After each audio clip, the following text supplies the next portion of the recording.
And I remember one day my grandmother she kept a yard full of chickens. We had roosters, and she would take the hens, and they laid eggs, and we ate the eggs every day.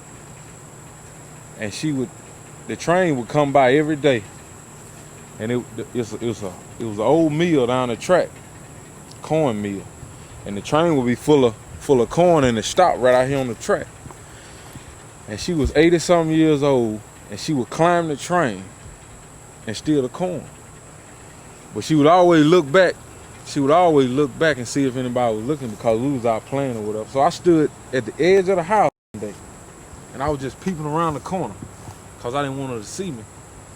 And she climbed the train, and she was just getting the corn. And when the train stopped, like it stopped now, it disengaged, like it let the pressure off. Okay, when it get ready to start again, it jammed together, tighten the pressure back up, and it get ready to go. So she was at the top of the train, so once it slammed together, it knocked over in the train. And the train started picking up speed. And so at first I thought it was a joke, I was kind of laughing, And then I thought about it, I said, oh man, my grandmother's getting on out of sight. It might hurt her. So, as far as I could see, the train was taking off with her.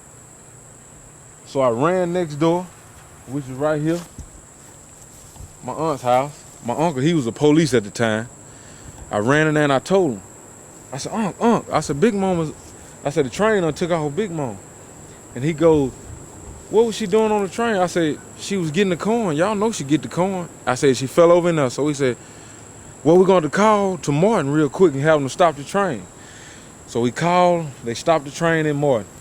So we jumped in the police car. We go to Martin. They stopped the train. So by the time we get to Martin, we walk up to the rail car, and we look over in there, and there's my great grandmother there.